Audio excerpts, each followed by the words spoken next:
다음은 김한정 의원 신문해 주십시오. 예, 더불어민주당 남양주 열구 김한정입니다. 우병우 증인,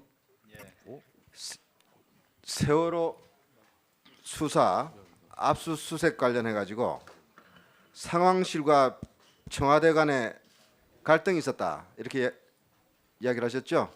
현장에서 상황실이 아니고 이제 해경과 해경과 그 압수수색하려는 검찰 간에 검찰 간에 예. 그 이야기는 어디서 들었습니까? 그게 해경이 이제 쭉 그 개통을 밟아서 아마 청와대에 해당 청와대 어디- 보고가 왔었습니까? 저희한테 직접 온 건 아니고요. 청와대 어디인가 보고 와서 저희가 패스를 받았습니다. 그 내용을 좀 더 구체적으로 어떤 갈등이 있었습니까? 그러니까 지금 저 검찰에서 해경에 와서 그 서버를 압수수색하려고 한다. 근데 서버 관련해서 압수수색 영장에는 집행 장소가 본관으로만 돼 있는데 실제 서버는 별관에 있다. 그거를 근데 검찰이 그냥 가지고 가려고 한다. 뭐 이런 취지였습니다. 그런데 이제 그 검찰은 달라고 그러고 이쪽에서는 못 주겠다. 해경은 못 주겠다 그러고 뭐 그런 상황이었습니다. 그러니까 결과적으로 그 자료가 넘어갔습니까? 못 넘어갔습니까? 당일날 검찰이 다시 압수영장 집행 장소를 하나 새로 해서 와서 적법하게 정당하게 그걸 압수수색 압수수색은 해갔습니다. 해간 걸로 들었습니다. 그렇기 때문에 그 뭐 몇 시간 사이에 정당한 영장을 가지고 와서 집행을 해서 가져가는 것이 그 압수수색의 집행은 결과적으로 이루어졌다는 이야기죠. 예, 당일날 이루어진 거로 그 과정에서 민정수석실에서 액션을 따로 취한 것은 없다. 저희가 지금 중간에 이야기하고 아까 있는 거예요? 말씀드린 중간에 그냥 바로 저기 더 이상 조정해로 할 문제는 아니라서 빠지고 나서 검찰이 영장을 다시 받아와서 집행해간 걸로 알고 있습니다. 그래서 그날 예, 하루에 다 종료된 사건으로 알고 당시 상황실 특히 해경과 청와대 상황실과의 그런 교신 기록이 지금 문제가 되고 있습니다. 이 문제에 대해서 민정수석실에서 개입해서 그 부분에 대해서 수사하지 못하도록 작용했다라는 지금 의혹이 있는 겁니다. 그 부분에 대한 질문이기 때문에 예. 이 문제에 대해서는 분명하게 답을 해주시기 바랍니다. 다시 한번 그렇게까지 질문합니다. 자세히 듣지는 못했고요. 그 다음에 검찰도 그러니까 아직 압수수색 전이니까 뭐그 안에 내용이 뭔지 모르는 상황이고 저희는 그냥 그 해당 어느 쪽인지 기억 안 나지만 해당 수석실이나 비서관실에서 이런 문제가 있다는 얘기를 듣고 한번 상황을 파악해 본 겁니다. 제가 그때 그 비서관 들어간 지 한달 안 됐을 때입니다.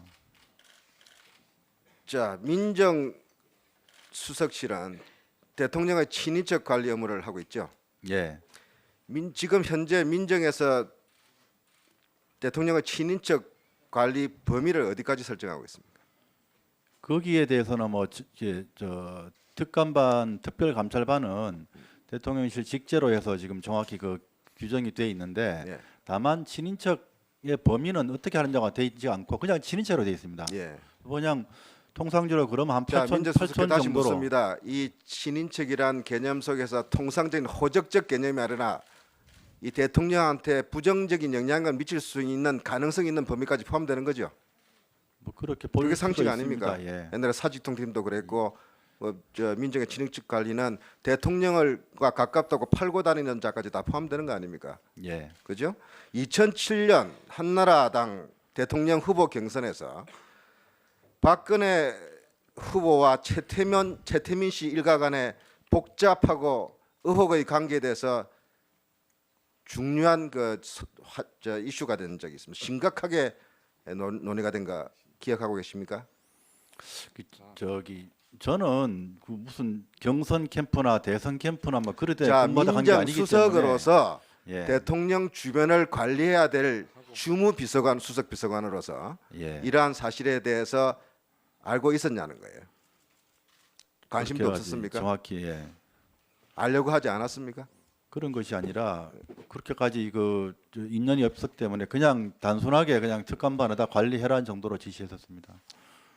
그리고 한 가지 더 말씀을 드리면 이 정부 들어와서 특별감찰관실이 별도로 생겨서 거기가 사실은 독립된 기관으로서 1차적으로 하는 겁니다. 그러다 보니까 특별감찰반에서는 고 특별감찰관실 범을 빼고 나머지 고위공직자들이나 이쪽으로 사실은 조금 더 본면은 있습니다. 자, 우병우 정인께 다시 묻습니다. 예, 문고리 3인방 정호성 등과 식사도 하고 이렇게 자주 어울렸죠? 자주라기보다는 뭐 네. 자, 그 속에서 최순실에 대한 이야기가 전혀 한 번도 나온 적 없습니까? 예, 전혀 들은 적이 없습니다. 자, 그리고 근데 그 과정에서 아예 묻지 마라는 그런 느낌 때문에 아예 문제 삼지 않았습니까? 묻지마가 아니라 아예 말을 안 하니까 그냥 저는 못 들은 겁니다. 예. 자, 민정수석은 저 보고된 내용만 가지고 업무를 합니까? 친인척 관리에서 제일 중요한 부분이 구멍이 난 거 아닙니까? 그렇습니다. 이렇게 국가적인 피해를 주고 국민들한테 상처를 준, 그리고 대통령 스스로도 이것 때문에 몰락한 겁니다. 민정수석이 그런 면에서 나는 몰랐다, 이건 친인척 규정 아니다, 문고리들이 이야기 안 해서 나는 묻지도 않았다, 국민들이 납득하겠습니까? 어떻게 생각하세요? 뭐 의원님께서 그렇게 말씀하시면 그 질책은 달게 받겠습니다. 추명호 국장, 저 국정원 국내 정보수집국장이죠. 예, 지금 국정원 추명호를 통해서는 공식적인 보고만 받았다 그랬죠. 공식전 절차로도 보고받았습니다. 만난 건 한두 번 정도밖에 없고, 한 번으로 기억합니다. 2015년 11월에 추명호 국장이 청와대 비선 보고를 하고 있다는 것이 적발이 돼가지고 국정원 자체 감찰에 걸렸어요. 그래서 2015년 12월 5일자로 퇴직 대기 발령 받습니다. 알고 있습니까? 네. 이거는 15년 예, 국회 정보위에서 국정원장이 실토한 겁니다. 그 추명호 국장에 대한 무슨 감찰을 쪽한 얘기는 자, 제가 추명호 못 국장이 들었습니다. 예. 민정수석한테 비선 내지는 국정원으로서 국내 정치 상황이나 여러 가지 정보 보고를 직접 한 적이 있습니까, 없습니까? 그 직접이라고 하시면 뭐 본인이 와서 하는 대면 보고는 문서나 전화나 예. 또는 다른 루트를 통해서 정보 보고를 한 적이 있냐 없나? 그거는 국정원 내부적으로 다 원장님께 보고가 된 공식적인 내용으로 보고를 받은 걸로 알고 있습니다. 따로 그 원장을 거치지 않고 보고가 되지 않고 별도로 하는 그런 거는 저희는 받아본 적이 없습니다. 예, 김한정 의원 수고했습니다. 잠시 안내를 좀 해드리겠습니다. 의원님들 신문 중에 자료 제출 요청과 특히 국세청의 납세 사실 확인을 하기 위해서는 지금 우병우 정인 조력자가 오늘 청문회장에 없습니다. 우리 위원회에서 확인을 한 결과입니다. 지인 한 분과 동행하셨다는데 이 지인 한 분은 식사 준비 정도 하시는 분으로 지인의 말에 따르면은 지금 변호사 사무실이 없다고 합니다. 변호사 사무실이 지금 없습니까? 제가 청와대 들어가면서 그건 폐업을 했습니다. 그러니까 지금 이렇게 본인을 정인을 도와줄 사람이 지금 없습니까? 예, 마땅히 지금 직원도 없고 그런 현재는 본인 아니면은 자료 요청한 그런 내용을 조치할 지금 방법이 예. 없습니다. 그런 관계로 국민의당 김경진 위원까지만 신문을 하고 잠시 정리했다가 다시 속개하도록 하겠습니다. 예, 김경진 위원 하시고 자료. 예. 자, 김경진 위원 신문해 주십시오. 신문하기 힘드네요. 자, 우병우 증인. 그 김기춘 실장이 이제 증인께 이렇게 대통령이 뜻이니까 한번 면담해 봐라 해서 지금 면담을 했다는 거 아닙니까? 네. 최초에. 그럼 네. 대통령께 우병우 증인을 소개하거나 얘기를 한 사람은 누굴까요? 대통령께서는 여러 경로로 추천을 받을 거라 생각을 합니다. 제가 알 수 있는 부분은 아닙니다. 최순실 씨 아닐까요? 저는 그렇게 생각하지 않습니다. 그렇게 생각하지 않습니까? 예. 한번 저기 영상 사운드를 한번 좀 틀어보겠습니다. 최순실과 오늘과 동시에 우병우가 민정 비서관으로 청와대에 들어갔어. 부자자 회장이. 그래서 최순실이가 뭐 나는 여기 기억만 하면 소풍 오는 기분이 소풍 왔어. 민정수석으로 올라간 거야. 이거 성명 그거야. 그 병원 부인인가 봐. 김영재 소녀니까 부자가 업체는 사장이거든. 실 만드는 회사. 이 최순실은 이영희로 왔거든. 컴퓨터에 인형사태 이름을 딴 이름을 넣어줬다. 그 최순실 이름이 이영희로 들어가는데 그런가 이 최순실 거 다 맞고 애들끼리는 우리가 살아간 게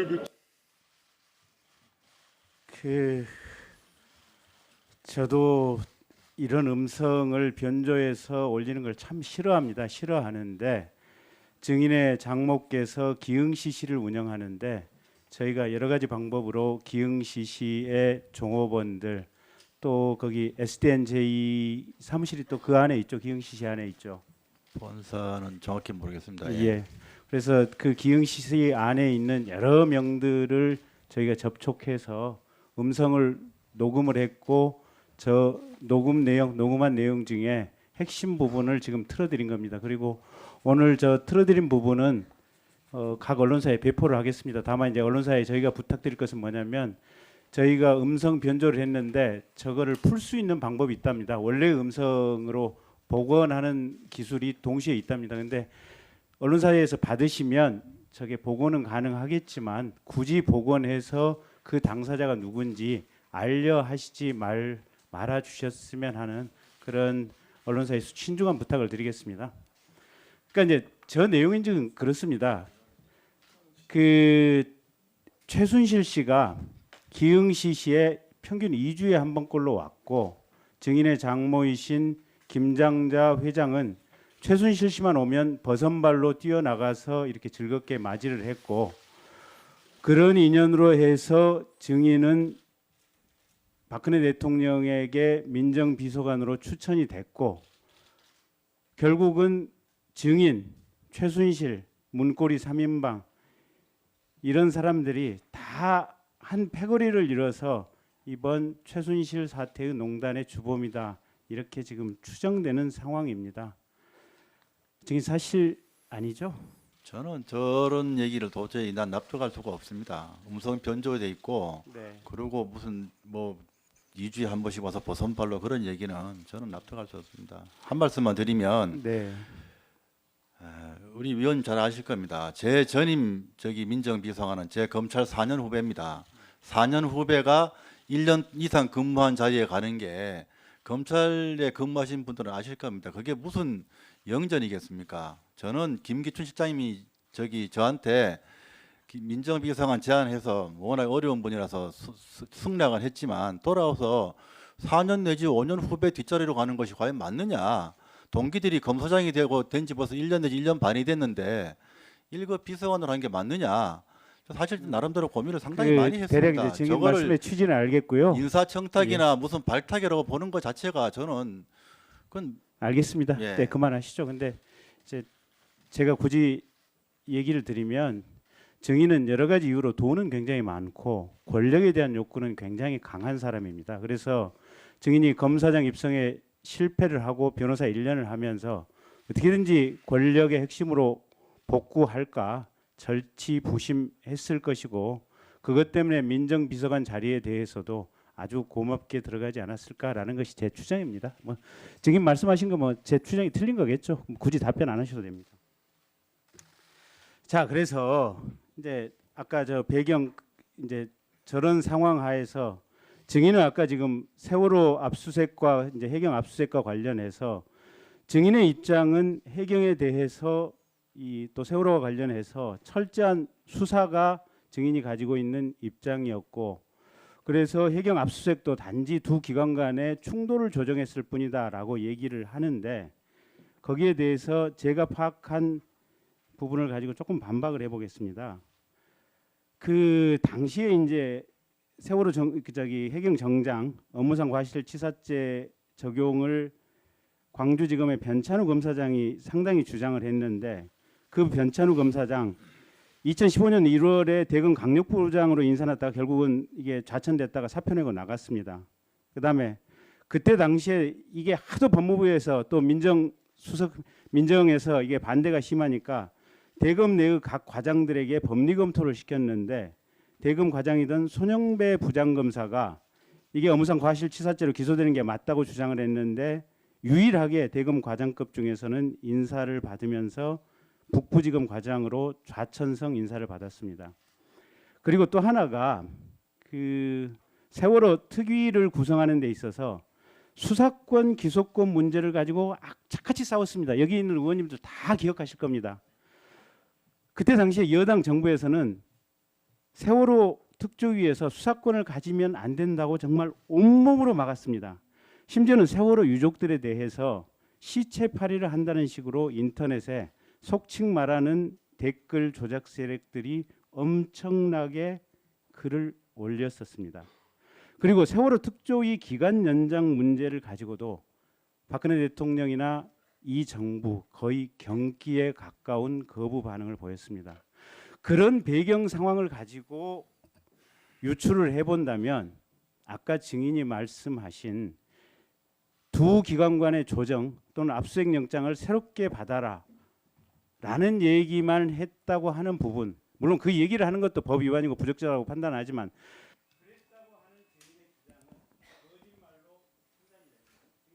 예, 사실입니다. 아까 다 설명드린 그대로입니다. 예. 예, 김경진 의원 수고했습니다. 자, 정해전의 자료 제출 요청 위원 안민석 의원 발언권 드리겠습니다. 그 안민석 의원입니다. 이제 본 의원이 조대위에 대해서 많은 그 관심을 갖고 그 의문을 제기하는 이유는 조대위가 세월호 7시간의 키를 가지고 있을 수도 있다는 그런 추정 때문입니다. 의사들은 아까 그 제가 보여드렸던 그 판넬 사진이 프로포폴과 같은 수면 마취에서 깨어난 얼굴이라고 성형외과 의사들이 이구동성으로 그렇게 이야기를 하고 있고, 그러면은 관저에선가 어디에선가 조대위가 저는 그 주사를 놨을 거라는 그런 추정을 합니다. 진실은 신만이 알겠죠. 그런데 조대위는 오늘 결정적인 거짓말을 했습니다. 11월 30일 그 치밀하게 준비했던 인터뷰에서는 본인의 위치를 의무동으로 이야기했다가 오늘은 의무실로 위치를 바꿉니다. 왜 그러냐고 하니까 착각이었다고 하는데 저는 그것이 거짓말하고 있다고 생각을 합니다. 따라서 첫 번째 제가 자료 요청할 것은 의무실 14년 4월 16일 의무실에서 의무동으로 이동할 때 초소에서 기록을 하죠. 그 초소 일지, 이것은 기밀 문서도 아니고 일반 문서입니다. 청와대의 그 초소 4월 16일 날 의무실에서 의무동으로 초소 일지를 첫째로 요청하고요. 두 번째로 숨기는 자가 범인입니다. 11월 한 달 동안 이 그 게이트가 한참 끌어오를 때 한 달 동안 조대희 곁에 있었던 그 한국 남자 청년 장교 신분을 못 밝히겠다고 했는데, 이것은 저희 위원회 이름으로 국방부에서 누가 언제부터 언제까지 왜 거기를 갔는지 자료 요청을 부탁을 하고, 이 한국 청년 장교가 저는 조대희의 인터뷰도 기획을 하고 도와줬을 거라고 봅니다. 예. 세 번째 마지막으로 지난 1월 날 인천공항에 조대희가 도착했을 때는 기무사 직원들 요원들이 대기를 하고 있었고, 이것은 인천공항의 내부 직원들 내부자들의 이것은 제보입니다. 따라서 그 제보자의 진술에 의하면은 조대희는 기무사 요원들이 데리고 어디론가 갔습니다. 자, 세 번째 자료 요청하겠습니다. 조대희가 도착한 일요일 날 저녁부터 일, 월, 화, 수 어제 수요일까지 4일 동안에 조대희의 그 일정 시간대별로 또 잠은 어디서 잤는지 본인이 쉬는 시간에 작성을 해서 제출해 주시기 바랍니다. 세 번째 거는 쉬는 시간에 작성을 해줄 수 있을 겁니다. 그렇죠? 예, 자, 네, 자, 그렇습니다. 첫 번째 거는 그럼 청와대에서 할 거니까. 안민석 의원 자료 제출 요청에 청와대와 또 국방부를 통해서 당위원회에서 요청할 부분은 조치를 취하도록 하겠습니다. 세 번째 사항은 조혁 정인께서 정해 시간 동안에 작성해서 위원장에게 제출해 주시길 바라겠습니다. 예, 그렇게 하시겠습니까? 예, 다음은 자, 우리 박영선 의원 어서 진행 발언입니까? 예, 아까 제가 그 긴급 제안 드린 재척 사유와 관련돼서 국정조사에 관한 법률 그것이 어떻게 됐는지 위원장님 좀 설명 듣고 싶고요. 그 다음에 또 하나는 이 조여옥 대위가 태반 주사를 청와대의 다른 직원들한테도 놨다고 얘기를 아까 했어요. 그런데 의무실장은 그거 대통령 이외에 맞은 사람이 없다라고 와서 증언을 했거든요. 이 증언이 서로 엇갈려요. 그러면 놨으면 누구한테 놨는지 이거에 대한 자료는 내야 될 것 같습니다. 예. 자, 조혁 정인 그 부분은 청와대 의무실을 통해서 아마 자료가 나와야 될 것 같은데 그렇게 생각하십니까? 예, 그렇습니다. 제가 확인할 수 이거는 있는 우리 방법이 위원회에서 없습니다. 청와대 의무실을 통해서 자료 요청을 하도록 하겠습니다. 그리고 아까 이완영 그 위원 재척 요청한 긴급 안건 발의는 재척이라는 것은 말 그대로 특정 사안에 대해서 정은 또 조사에 영향을 끼칠 수 있으므로 재척하는 겁니다. 그렇기 때문에 아까 그 시간 이후에 지금 본 위원장이 이완영 위원의 지금 위원회 지금 사실상 신문을 제지하고 있고 본인의 소속당 원내대표랑 자신의 거취 문제를 지금 논의 중이므로 좀 기다려 주시길 바라겠습니다. 자, 이상으로 정해전에 의원들의 발언을 마치고 원만한 자료 제출 준비와 또 답변 정리를 위해서 30분간 정해 이후에 5시 55분에 속개하도록 하겠습니다. 정의를 선포합니다.